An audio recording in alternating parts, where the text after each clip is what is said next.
Good afternoon, Michael Green here from West Coast British, Livermore, California, and we can't forget offroadexperience.com. We've got driving classes coming up on the 22nd and 23rd of March here, so get signed up. We don't care what you drive. Anyway, we're on our way to go look at a Defender 110. It's a 1993, but it's Canadian Model A, number 20 out of 24A, and it's not stock. It's got a 4.6 WCBR ROVER engine in it, and it hauls the freight, as we say. We're nearly there. We're just winding down some cool country roads right now, and we're in Defender 110, and this is $499 out of 500. So we'll see you in a second.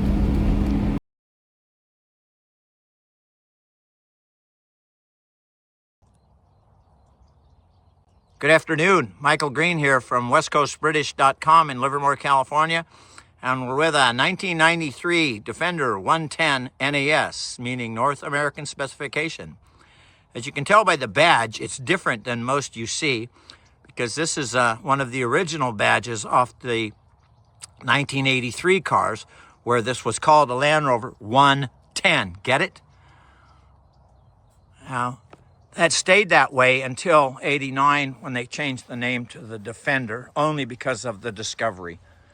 So we'll take a look at this one. This one is Canadian specification, so it would have come into, Annapolis, Maryland, and had the changeover to daytime running lights and a Click speedo and a special heater under the right seat for Canadian. And for some unknown reason, the Canadians only got 25 cars out of 25, where the U.S. got 500 for some reason. This is number 20. We're just going to take a quick peek around the side. And as you can see, we'll zoom in right here. I'll show you the engine in a minute, other than my shadow. It's got a West Coast British Racing 4.6 liter Rover V8 in it. The 3.9 was taken out years ago. Sorry for the shadows, but it's that late in the day we're looking at. You can see inside there, it's got old man Emu shocks on the back. And we're gonna run down the back here. There you go, see? Number 20 of 25. And you'll notice that the rear lamps have all been changed over the years. And we took off the what we call the trailer light kit, lamp kits, from the original 93s and the 94 T90s. It still has all the original carpeting in the back. And this car is used 7 days a week at times. It's been all over. It's been a Nevada Trophy numerous times. Still has the hitch on the back. And then we go up top. Still got the roof rack, extra spare tire on the roof. We'll peek in the back here. And there you go. Now, it still has the Click speedo, as you can see in it. Got a few other water temperature gauge on it.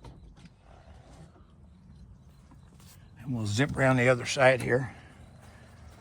Now, we always get questions from people that don't know about the roll cage. And this car not only has an external roll cage, but it has an internal one there. See it?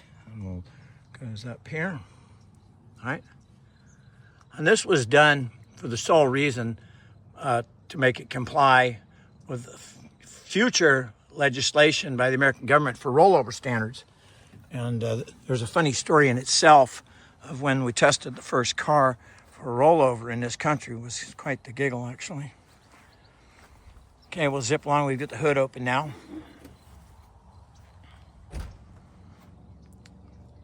So it started life with a 3.9 liter engine, 9.35 to 1 compression ratio, had decent power, 5-speed LT77 gearbox in these. This one has been changed to a 380.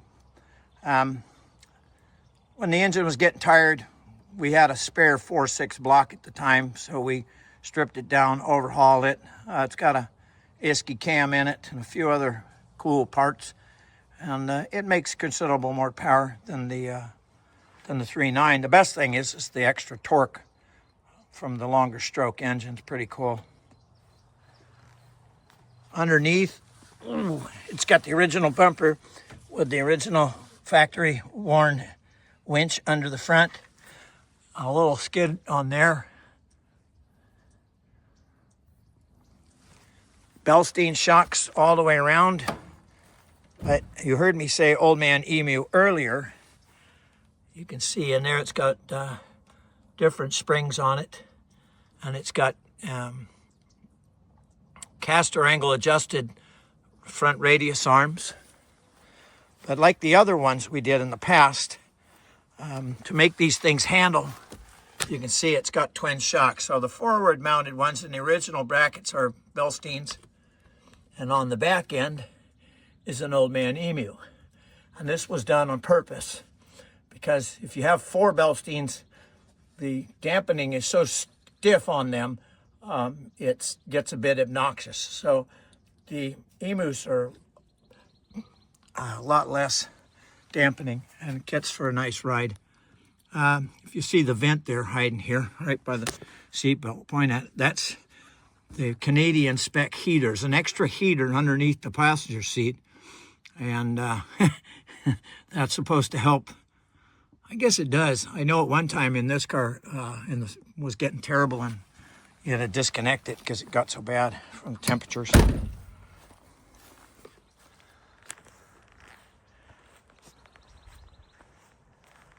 we'll just give it a quick walk around. And yes, you did see another one in the background that we featured just the other week. Oh, here's a plug. Look at that. All right, there you go. Now you know who to call. It still has stock axles, which means when I say that, there's no air-locking differentials in this car. Just haven't found the need to put them in. Every time it's gone off-road, it just does its thing. It's typical Land Rover. It drives through anything and everything. Oh, there's the other one. And that's number 499 at 500. Anyway, it's just a short video today. Hope you like it. Don't forget to like and subscribe and tell your friends. Talk to you later. Bye. Well, we're eastbound right now on 108, climbing the grade, and we're both keeping about 65-ish right now.